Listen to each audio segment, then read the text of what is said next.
வணக்கம் பிள்ளைகளே. கல்வி அமைச்சும் தேசிய கல்வி நிறுவனமும் இணைந்து நடாத்தும் குருகுலம் நிகழ்ச்சியினூடாக உங்களை மீண்டும் சந்திக்கின்றேன். தரம் 12 இணைந்த கணிதம். இதில் நிலையியல் என்ற பாடத்தை தொடங்கியிருக்கின்றோம். இதில் நாங்கள் ஒரு புள்ளியில் தாக்கும் விசைகள் பற்றி கற்றுக்கொண்டிருக்கின்றோம். இதற்கு முன்னைய வகுப்பில் விசைகள் பிரிப்பு, தரப்பட்ட விசைகளை இரு திசைகளில் பிரித்தல், அதற்கிணங்க ஒன்றுக்கொன்று செங்குத்தான இரு திசைகளில் விசைகளை பிரித்தல் பற்றி பார்த்தோம். இன்றைய வகுப்பில் தரப்பட்ட ஒரு விசையை ஒன்றிற்கொன்று செங்குத்து அல்லாத இரு திசைகளில் எவ்வாறு பிரித்தல் என்பது பற்றி பார்க்கின்றோம். ஒன்றிற்கொன்று செங்குத்து அல்லாத திசைகளில் விசை பிரிப்பு. தரப்பட்ட விசை F-ஐ அவ்விசையின் திசையுடன் அல்பா கம பீட்டா என்னும் கோணங்களில் பிரித்தல். F என்ற விசை OC என்ற நேர்கோட்டு துண்டத்தால் குறிக்கப்படுகின்றது என்க. ஆகவே விசை F-ஐ OC என்ற காவி வடிவில் எழுதலாம். O என்ற புள்ளி, F என்ற விசை OC என்ற நேர்கோட்டு துண்டத்தால் குறிக்கப்பட்டுள்ளது. OA, OB என்பன ஒன்றிற்கு ஒன்று செங்குத்து அல்லாத இரு திசைகள். நாங்கள் தெரிவு செய்வோம் 2 திசைகள். இது OA என்ற திசை, இது OB என்ற திசை. ரெண்டும் ஒன்றுக்கு ஒன்று செங்குத்து அல்லாத இரு திசைகள். இந்த திசைகள் வழியே இந்த தரப்பட்ட விசை F-ஐ இரு கூறுகளாக பிரித்தல் வேண்டும். கோணம் AOC சமன் அல்பா என்க. கோணம் AOC, இந்த கோணத்தை அல்பா என்று எடுக்கின்றோம். இது சமன் அல்பா. கோணம் BOC சமன் பீட்டா என எடுப்போம். ஆகவே இந்த கோணம் பீட்டாவாகும். பீட்டா. இணைகரம் OACB-ஐ பூர்த்தி செய்கின்றோம். விளைவுள் F-னால் காட்டப்பட்டுள்ளது. ஆகவே இணைகரம், விசை இணைகரம் OACB-ஐ பூர்த்தி செய்யலாம். விசை இணைகரம். இந்த எதிர்ப்பக்கங்கள் ரெண்டும் ஒன்றுக்கொன்று சமன்.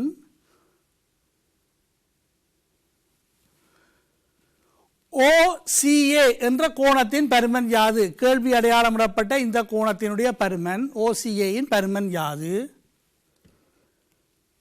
ஒன்றுவிட்ட கோணங்கள் சமன் என்பதற்கிணங்க இந்த கோணம் பீட்டாவாக இருப்பதால் இந்த கோணமும் என்னவாக இருக்கும்? அதுவும் பீட்டாவாக இருக்கும்.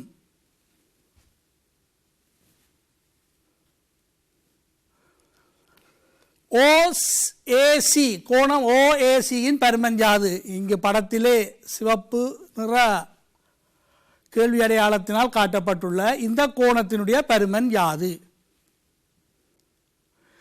ஒரு முக்கோணியின் 3 கோணங்களின் கூட்டுத்தொகை 180 என்பதற்கிணங்க இந்த முக்கோணம் ACO, இதில் இந்த கோணம் அல்பா பாகை, இது பீட்டா.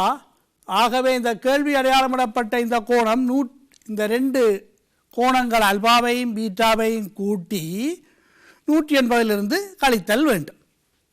ஆகவே இந்த கோணம் OAC சமன் 180 சய அல்பா சக பீட்டா ஆகும்.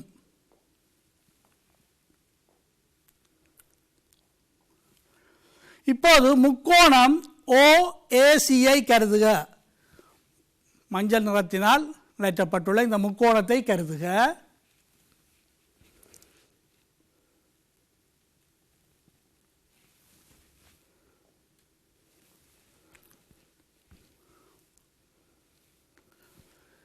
இந்த முக்கோணியில் நாங்கள் சைன் விதி பாவிக்க போகின்றோம். ஏற்கனவே நீங்கள் கற்றது போல சைன் விதி.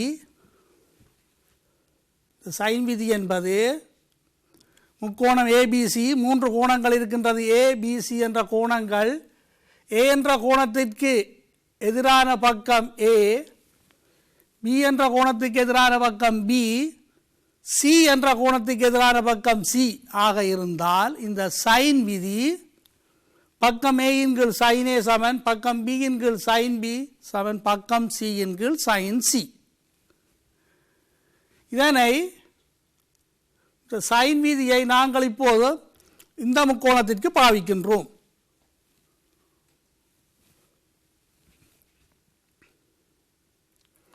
ஓ என்ற பக்கத்தின் கீழ் அதற்கு எதிரான கோணத்தின் சைன் பெருமானம், ஏசி என்ற பக்கத்தின் கீழ் அதற்கு எதிரான கோணத்தின் சைன் பெருமானம், ஓசி என்ற பக்கத்தின் கீழ் அதற்கு எதிரான கோணத்தின் சைன் பெருமானம். ஓஏ என்ற பக்கத்துக்கு எதிரான கோணம் இதுதான் ஓஏ என்ற பக்கம், அதற்கு எதிரான கோணம் பீட்டா.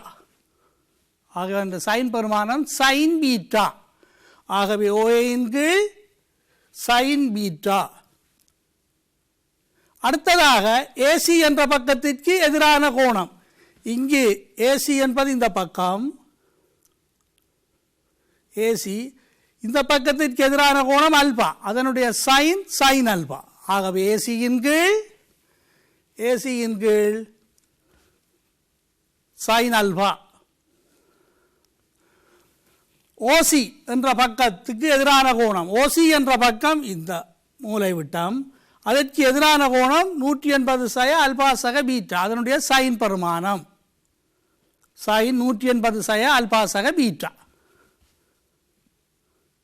ஆகவே ஓசியின் கீழ் சைன் 180 சய அல்பா சக பீட்டா. இந்த முக்கோணிக்கு சைன் விதி பாவித்துள்ளோம்.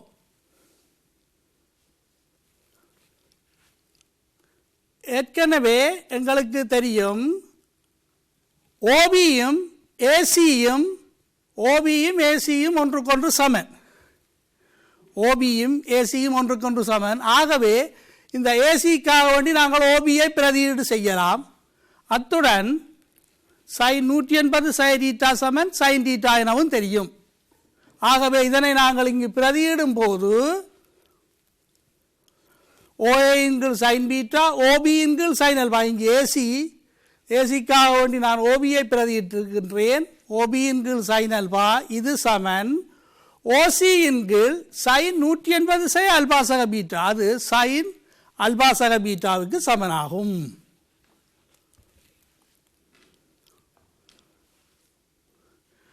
ஆகவே ஓஏ எவ்வாறு எழுதலாம்? இதையும் கவனத்தில் எடுத்தீங்கள் என்று சொன்னால் ஓஏ சமன் இந்த சைன் பீட்டா இங்கு பெருக்கப்படும், ஓசி சைன் பீட்டாவின் கீழ் சைன் அல்பா சக பீட்டா ஆகும்.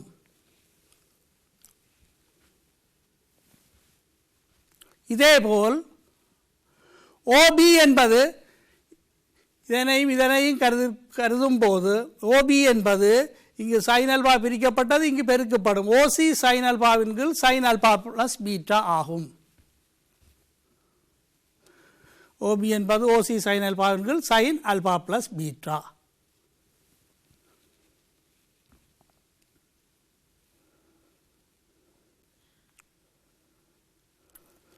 ஆகவே ஓஏ காவியை நாங்கள் எஃப் சைன் பீட்டாவின் கீழ் சைன் அல்பா சக பீட்டா என்று எழுதலாம். அதாவது ஓஏ திசை வழியான விசை கூறு, எஃப் என்ற விசை அதன் ஓஏ திசை வழியான விசை கூறு எஃப் சைன் பீட்டாவின் கீழ் சைன் அல்பா சக பீட்டா.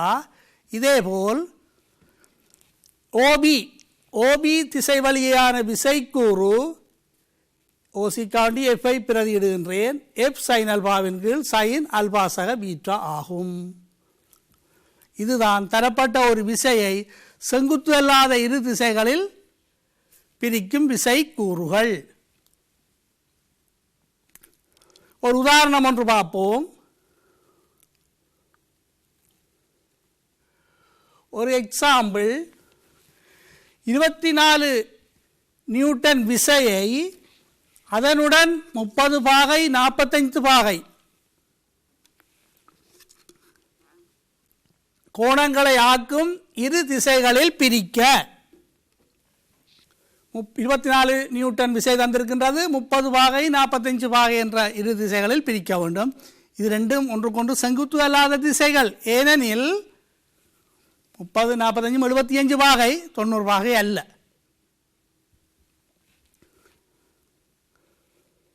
இதற்கான தீர்வு 24 நியூட்டன் விசை தரப்பட்டுள்ளது.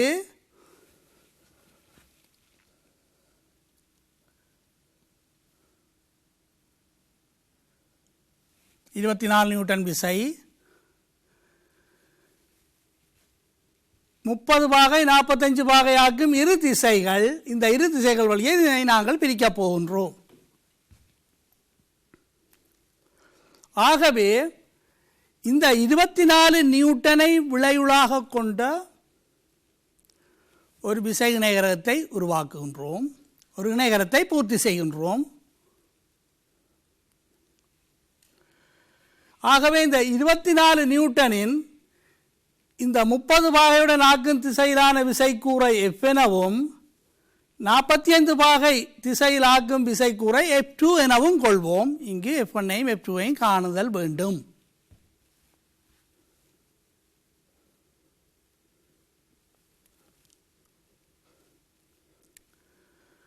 F1 முதல் நாங்கள் படித்த தியரிக்கு நாங்கள் F1 என்பது 24 sin 45 பாகை. F1க்கு அடுத்த இந்த கோணம் 24 sin 45 கீழ் sin alpha plus beta sin 30 சக 45. F1 என்ற கூறுக்கு இந்த கோணத்தை எடுக்க வேணும். F2 என்ற கூறுக்கு தொகுதிக்கு இந்த கோணத்தை எடுக்க வேண்டும். மாறி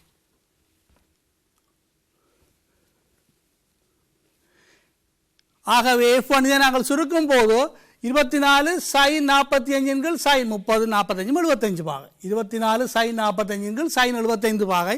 sin 45 உங்களுக்கு தெரியும் 1/√2. sin 75க்கு கணித்தல் வேண்டும். F2 என்ற விசைக்கூறு 24 sin 30. F2க்கு இந்த கோணத்தை எடுக்க வேண்டும். 24 sin 30 sin ஆல்பா சக பீட்டா sin 30 சக 45. ஆகவே சுருக்கும் போது 24 sin 30 sin 75. sin 75 பாகையை நாங்கள் கண்டால் F1ஐயும் F2ஐயும் கணிக்கலாம். sin 75 பாகை √3 + 1 2√2 இதனால் தரப்பட்டுள்ளது. இதனை நாங்கள் பிரதியீடு செய்யும் போது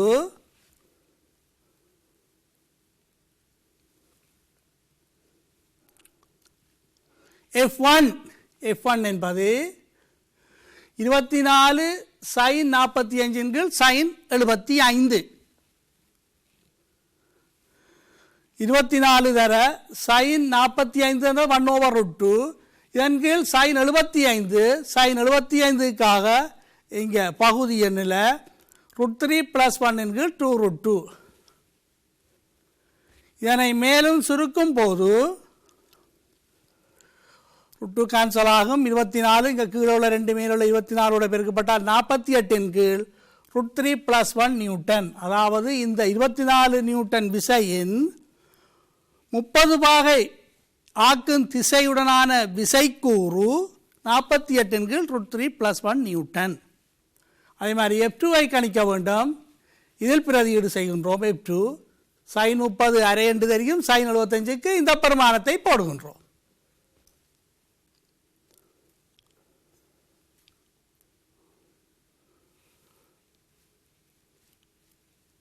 ஆகவே F2 சமன் 24 தர sin 30 அரை இதன் கீழ் sin 75க்கு √3 + 1 2√2. இதனை நீங்கள் மேலும் சுருக்கும் போது 24 √2 கீழ் √3 + 1 நியூட்டன் ஆகும். ஆகவே விசை பிரிப்பில் விசைகளை தரப்பட்ட விசைகளை இரு திசைகளில் பிரித்தல் சம்பந்தமாக ஒன்றுக்கொன்று செங்குத்தான திசை ஒன்றுக்கொன்று செங்குத்து அல்லாத இரு திசைகளில் பிரித்தல் பற்றி பார்த்தோம். ஒரு தள விசைகள். தளம் என்று சொன்னால் என்ன உங்களுக்கு தெரியும்? தளம் இப்போது உதாரணமாக நீங்கள் பாவிக்கும் கொப்பி ஒரு கிடைத்தளம், ஒரு மேசை ஓர் கிடைத்தளம், சிவர் ஓர் நிலைக்குத்து தளம், சிவர் ஓர் நிலைக்குத்து தளம். நாங்கள் பாவிக்கின்ற இந்த ஸ்மார்ட் போர்ட் இது ஓர் நிலைக்குத்து தளம். ஏதாவது இரு புள்ளிகள் ஒரு தளத்தில் இருக்கும், ஏதாவது இரு புள்ளிகளினூடாக ஒரு தளத்தை நாங்கள் வரையலாம். ஆனால் 3 புள்ளிகள் ஒரு தளத்தில் இருக்க வேண்டிய அவசியம் இல்லை. உதாரணமாக நிலம், சிவர், இது மாதிரி ஒரு தளம். உதாரணமாக இது பாருங்கள், இங்கே ஒரு தளம் வரையப்பட்டுள்ளது. இது ஒரு தளம், 3D இதில் நீங்கள் பார்த்துக்கொள்ளலாம். இது ஒரு தளம்.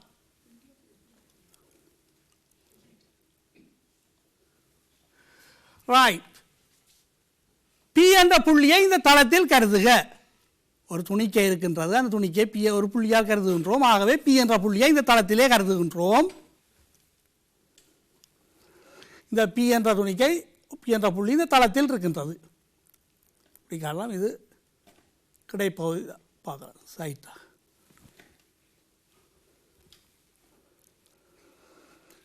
இந்த புள்ளியில் F1, F2, F3, F4 என்ற 4 விசைகள் தாக்குகின்றன என்க. இது F1 என்ற விசை தாக்குகின்றது. F1 தளத்தில்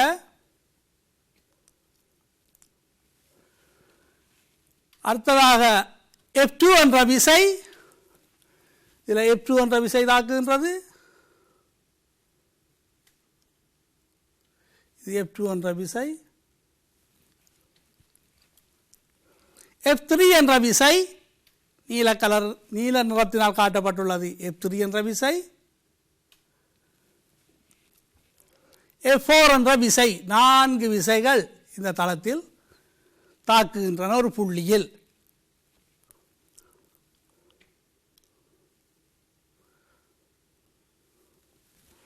ஒரு தளத்தில் 4 விசைகள். இவ்விசைகள் யாவும் ஒரு தளத்தில் இருக்கின்றன. அது உங்களுக்கு பார்க்க மிகவும் தெளிவாக இருக்கின்றது. இந்த 4 விசைகளும் ஒரு தளத்தில் இருக்கின்றன. இந்த கிடைத்தளம் பார்க்கும்போது 4 ஒரே தளத்தில் இருக்கின்றன.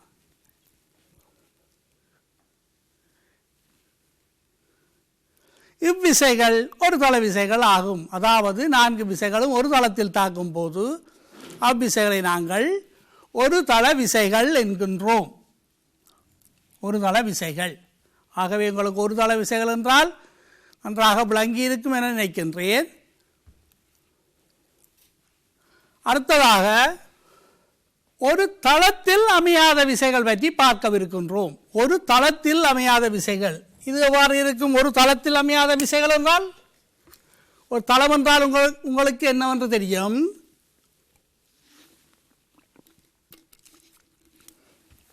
இது ஒரு தளம். இதில் P என்ற ஒரு புள்ளியை கருதுகின்றேன். இப்போது இந்த P என்ற புள்ளியில் F1, F2, F3, F4 என்ற 4 விசைகள் தாக்குகின்றன. ஆக 4 விசைகளையும் இப்போ இந்த தளம் குறிக்கின்றேன். P என்ற புள்ளியில் தாக்குகின்ற விசைகள் F1 என்ற விசை,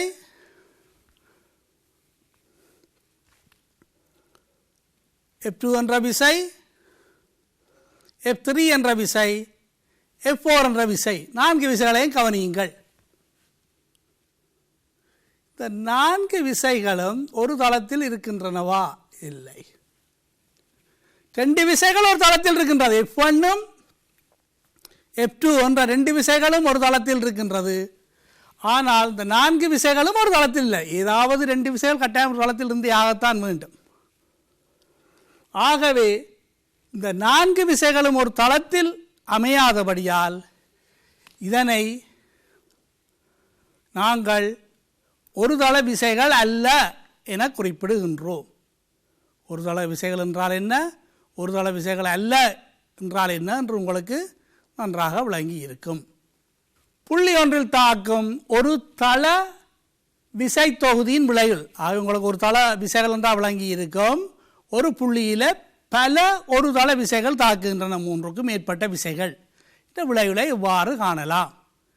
2 விசைகளுக்கு விசைநேரக விதி, 2க்கு மேற்பட்ட விசைகள் இருந்தால் இவ்வாறு. அதுக்கு விசைநேர விதி பாவிக்க இயலாது, 2 விசைக்கு தான் விசைநேர விதி. ஆகவே புள்ளி ஒன்றில் தாக்கும் ஒரு தள பல விசைகளின் விளைவுகளை காணுதல் பற்றி இப்போது ஆராய்வோம்.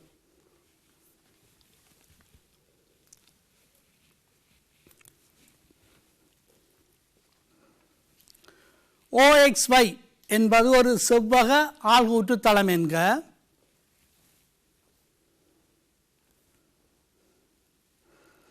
இதர் OXY ஒரு செவ்வக ஆள்கூற்று தளம்.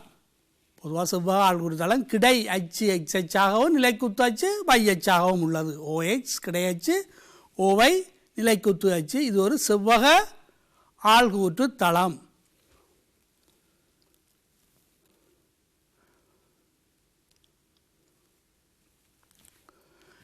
P1, P2, P3, up to Pn, அதாவது n நம்பர் எண்ணிக்கையான விசைகள். Pn என்று தெரியாது எங்களுக்கு, அது Pn என்று வைக்கின்றோம்.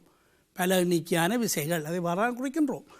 P1, P2, P3, Pn என்னும் ஒரு தள விசைகள் புள்ளி ஓயில் தாக்குகின்றன என்க. ஆகவே n நம்பர் எண்ணிக்கையான விசைகள் இப்போ இந்த புள்ளியில் நாங்கள் குறிக்க போகின்றோம் விசைகளை நேரோட்டு துண்டத்தால். இது P1 என்ற விசை ஓவில் தாக்குகின்றது. P1.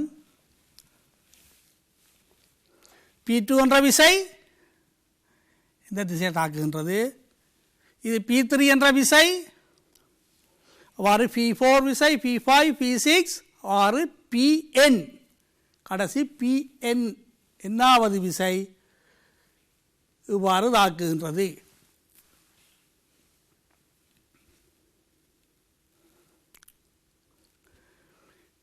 P1, P2, Pn up to Pn என்னும் விசைகள் நேர் எக்ஸ் அச்சுடன் ஆக்கும் கோணங்கள் முறையே α1, α2, α3, up to αn என கொள்வோம்.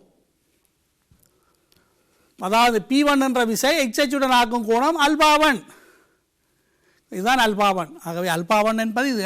P1 என்ற விசை எக்ஸ் அச்சோடு ஆக்குற இந்த கோணம் α1.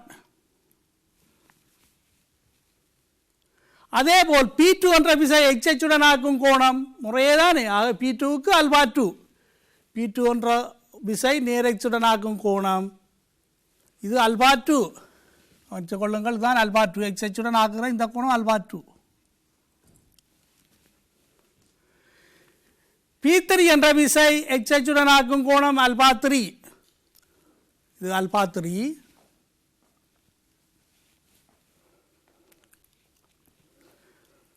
Pn என்ற விசை எக்ஸ் அச்சுடன் ஆக்கும் கோணம் αn. ஆகவே αn எக்ஸ் அச்சுடன் நேர் எக்ஸ் அச்சுடன் ஆக்கும் கோணம் αn இது.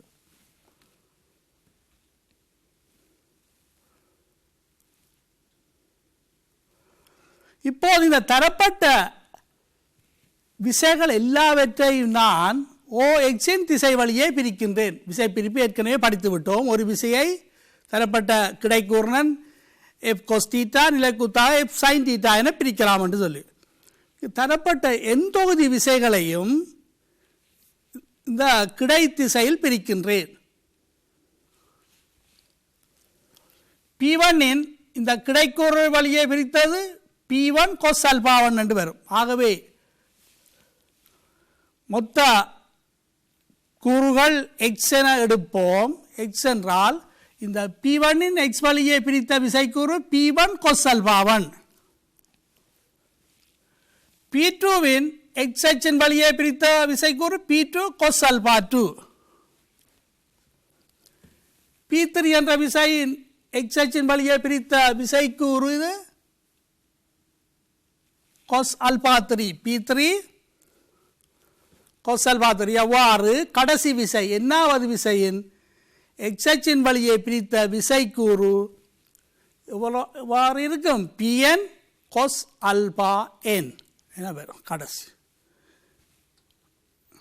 கடைசி Pn cos αn நான் ஹைலைட் பண்ணி விடுகின்றேன். x1 கிடைக்கூறு பிரித்த விசை கூறுகளின் கூட்டுத்தொகை x ஆனது p1 cos alpha 1 p2 cos alpha 2 p3 cos alpha 3 plus pn cos alpha n. இதேபோல் நிலைக்குத்து திசையிலும் நாங்கள் இந்த விசைகளை பிரிக்கின்றேன். ஒவ்வொரு விசையினதும் OY வழியான கூறுகளை எழுதுவோம். P1 என்ற விசையின் x அச்சின் வழியான கூறு P1 cos alpha 1, நிலைக்குத்து திசையில் P1 sin alpha 1. P1 sin alpha 1. P2 என்ற விசையின் கிடைக்கூறு P2 cos alpha 2, நிலைக்குத்து கூறு P2 sin alpha 2. அதேபோல் P3 என்ற விசையின் கிடைக்கூறு ஏற்கனவே எழுதிவிட்டோம், அந்த நிலைக்குத்து கூறு P3 sin alpha 3. வாறு கடைசி விசை Pn என்ற விசையின் OY வழியேயான விசைக்கூறு Pn sin alpha n. ஆகவே இதனை நான் இப்போது ஹைலைட் பண்ணி காட்டுகின்றேன். Pn sin alpha. ஆகவே இவ்வளவு தரப்பட்ட இந்த விசைகள் எல்லாவற்றையும் கிடைத்திசையில் தாக்குகின்ற x என்ற விசையாகவும் நிலைக்குத்து திசையில் தாக்குகின்ற y என்ற விசையாகவும் ஒடுக்கியுள்ளோம்.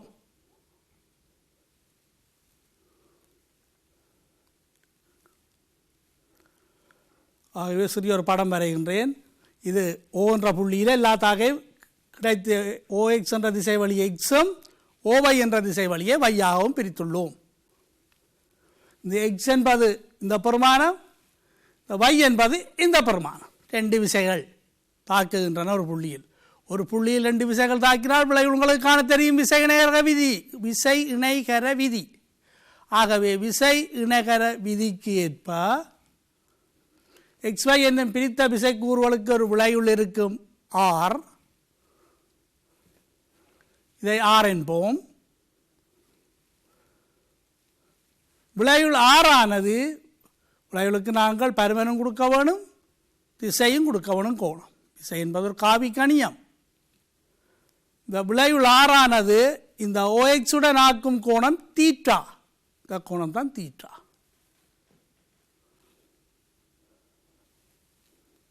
ஆகவே விளைவுள் ஆரை R வர்க்கம் சமன் P வர்க்கம் சக Q வர்க்கம் சக 2PQ cos தீட்டா cos 90 என்றது 0. ஆகவே x வர்க்கம் சக y வர்க்கம் என வரும். இதுதான் விளைவுள் விசை. ஆகவே R என்பது வர்க்க மூலம் x வர்க்கம் சக y வர்க்கம். x என்பது தரப்பட்ட அவ்வளவு தொகுதிகளினதும் கிடைத்திசையில் வழியே பிரித்த விசைக்கூறுகளின் கூட்டுத்தொகை, y என்பது தரப்பட்ட அவ்வளவு விசைகளையும் நிலைக்குத்து திசையில் பிரித்த விசைக்கூறுகளின் கூட்டுத்தொகை. அந்த கோணம் tan தீட்டா என்பது எதிர் பக்கத்தின் கீழ் அயல் பக்கம் என்பதற்கு நாங்கள் y என்ற பருமனின் கீழ் x என்ற பருமன், y இன் கீழ் x, tan தீட்டா சமன் y/x.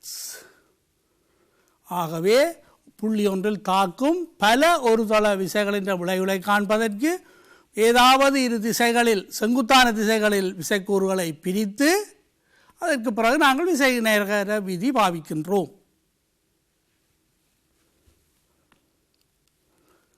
ஒரு உதாரணம்,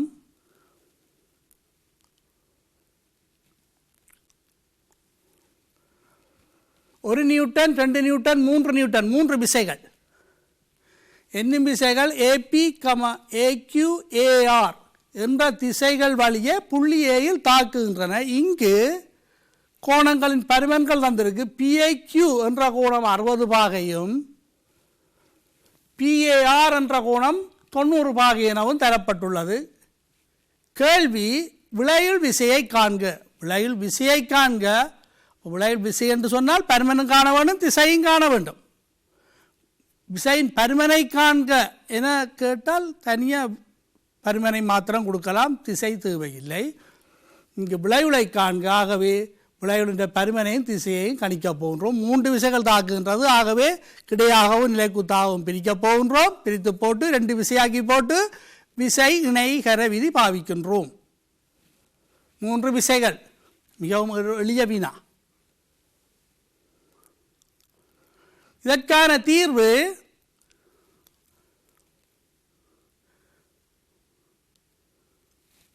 கிடைத்திசையில் 1 நியூட்டன், ஓகே வழியே 2 நியூட்டன், மற்ற விசை √3 நியூட்டன்.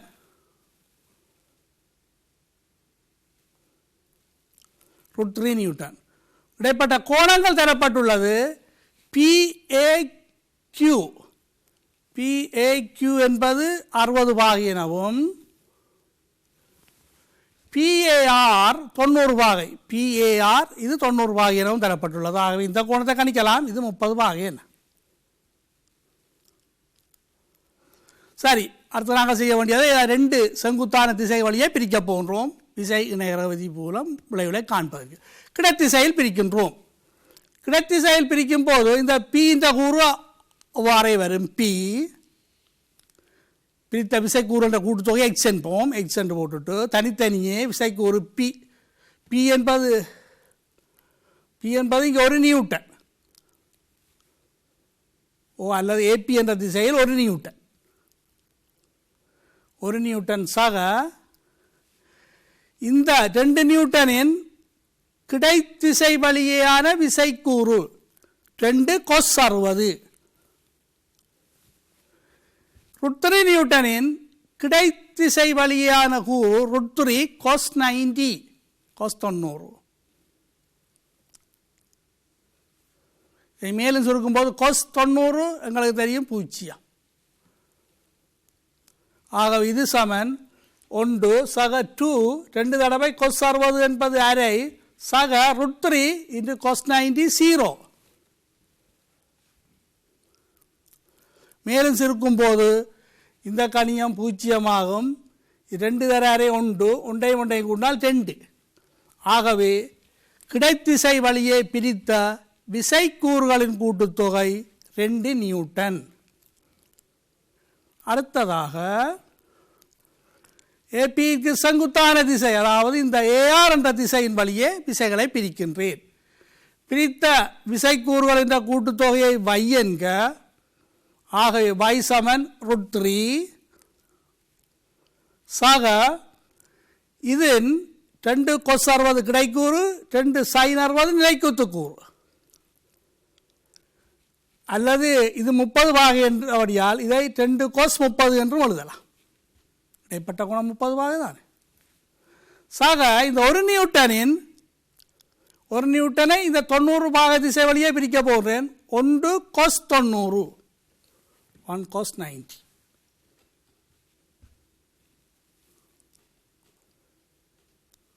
இதனை சுருக்கும் போது √3 சக 2 தடவை cos 30 என்றது √3 × 2 சக 1 தர cos 90 0. ஆகவே இதை சுருக்கும் போது y சமன் 2√3 நியூட்டன் ஆகும். ஆகவே தரப்பட்ட இந்த விசைகள் எல்லாவற்றையும் நாங்கள் 3 விசைகள்லாம் தரப்பட்டுள்ளது. கிடைத்திசை வழியே 2 நியூட்டன் ஆகவும் நிலைக்குத்து திசை வழியே 2√3 நியூட்டன் என்னும் 2 விசைகளாக பிரித்துள்ளோம். இவற்றினுடைய விளைவுகளை விசை இணைகர விதி மூலம் கணிக்கலாம். ஆக விளைவுளானது ஏபியுடன் ஆக்கும் கோணம், விளைவில் ஏபியுடன் ஆக்கும் கோணம் தீட்டா என்க.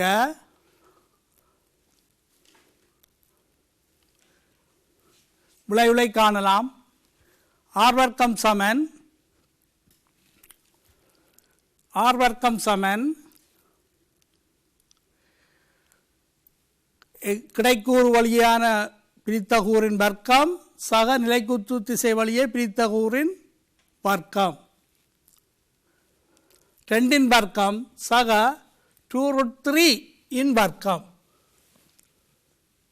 ஆகவே ஆர் வர்க்கம் என்பது 4 சக 12, 2 வர்க்கம் 4, 2√3 என்றது வர்க்கம் மூலம் 3 வர்க்கம் 3 தர இது 4 12. ஆகவே 16 நியூட்டன். ஆகவே R என்பது 4 நியூட்டன். விளைவுள் திசையை கணிக்க வேண்டும். இந்த கோணம் தீட்டா. tan தீட்டா என்பது எதிர்பக்கத்தின் கீழ் அயல் பக்கம் என்பதற்கு நாங்கள் 2√3, இதுக்கு எதிரான விசை 2√3, அயல் விசை 2 நியூட்டன். 2√3 கீழ் 2 சுருக்கும்போது tan தீட்டா √3. நீங்கள் ஓ லெவலில் படித்ததற்கு நாங்கள் tan தீட்டா √3 என்பால் √3 தீட்டாவாக இருக்கும். தீட்டா என்பது 60 பாகை.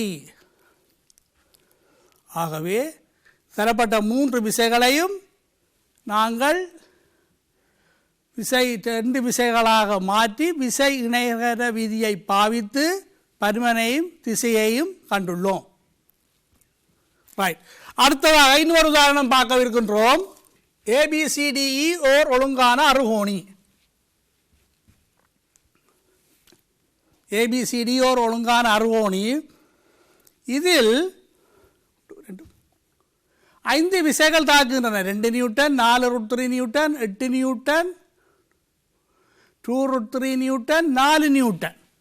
பருமனுடைய விசைகள் தாக்குகின்ற திசைகளும் தரப்பட்டுள்ளது. 2 நியூட்டன் AB திசை வழியே, 4√3 நியூட்டன் AC வழியே, 8 நியூட்டன் AD வழியே, 2√3 நியூட்டன் AE வழியையும், 4 நியூட்டன் AF வழியையும் தாக்குகின்றன. விளையுள் விசையை காண்க. இந்த விசைகள் யாவும் புள்ளி ஏயிலை தாக்குகின்றன என தரப்பட்டுள்ளது. இந்த விளையுள் விசையை காண வேணும். ஆகவே விளையலை 2 செங்குத்தான திசைகளில் பிரித்து விசை இணைகர விதி மூலம் காணுகின்றோம். இங்கு 5 விசைகள் தரப்பட்டுள்ளது. நாங்கள் இதை கவனமாக செய்ய வேண்டும். ஓகே, இதற்கான தீர்வு இது ஓர் ஒழுங்கான ஒரு அறுகோணி. ஓர் ஒழுங்கான அறுகோணி ABCDEF.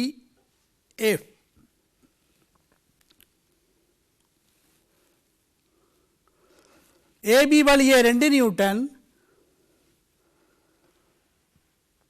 AC வழியே 4√3 நியூட்டன், AD வழியே 8 நியூட்டன், AE வழியே 2√3 நியூட்டன், AF வழியே 4 நியூட்டன் என்ற விசைகள் தாக்குகின்றன என தரப்பட்டுள்ளது. இந்த கேள்வி அடையாளமிடப்பட்ட இந்த கோணத்தின் பருமன் யாதாக இருக்கும்? இது ஒரு ஒழுங்கான அறுகோணி. ஒழுங்கான அறுகோணி என்று சொன்னால் ஒவ்வொரு கோணமும் எத்தனை பாகையாக இருக்க வேண்டும் பிள்ளைகளே? ஒவ்வொரு கோணமும் 120 பாகை. ஆகவே இந்த கேள்வி அடையாளமிடப்பட்ட கோணம் 120 பாகை ஆகும். இது ஒழுங்கான அறுகோணி என்பதால் இந்த ஒவ்வொரு கோணங்களினதும் பருமன்கள் சமன். இந்த 120 பாகை எத்தனையாக பிரிக்கப்பட்டுள்ளது? 4 கோணங்கள், சமகோணங்கள். ஆகவே இந்த ஒவ்வொரு இடைப்பட்ட கோணங்களும் தனித்தனியே 30 பாகைக்கு சமனாக இருக்கும். இதுவும் 30 பாகை, இதுவும் 30 பாகை, இதுவும் 30 பாகை, இதுவும் 30 பாகை.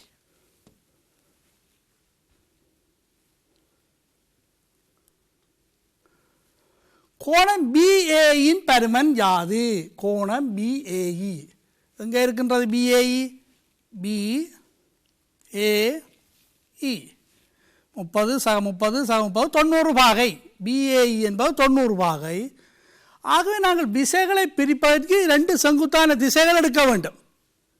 இங்கு இந்த BAE 90 பாகையாக இருப்பதால் நாங்கள் அந்த 2 செங்குத்து திசைகளையும் இந்த AB என்ற திசையாகவும் AE என்ற திசையாகவும் எடுக்கலாம்.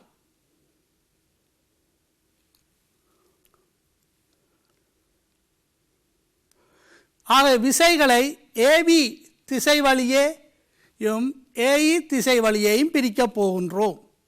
இது 2 விசைகளாக்க போகின்றோம். AB திசை வழியே பிரிக்க போகின்றோம். விசை பிரிப்பு இது 2 நியூட்டன். AB வழியே பிரித்த விசைக்கூறுகளின் கூட்டுத்தொகை x என எடுப்போம். ஆகவே x சமன் இந்த கூறு அதே திசையில் 2 நியூட்டன். இதன் இந்த விசை 4√3 4√3 கிடைக்கூறு 4√3 cos 30 4√3 cos 30. ஆகவே இரண்டாவது 4√3 cos 30 இந்த விசை இது 8 நியூட்டன். இந்த 8 நியூட்டனின் ஏபி வழியான விசைக்கூறு 8 cos 60 பாகை. இது 8 cos 60 பாகை.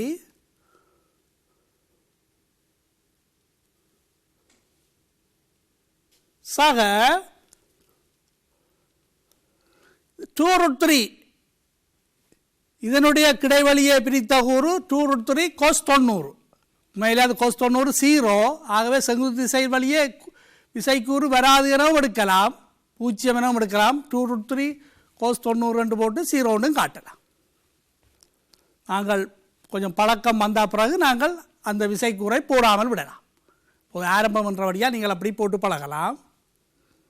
சக இந்த 4 நியூட்டனின் ஏபி வழியை பிரித்த விசைக்கூறு 4 4 30 60 90 120. ஆகவே 4 cos 120 என வரும். 4 cos 120. ஆகவே இதை நாங்கள் மேலும் சுருக்கும் போது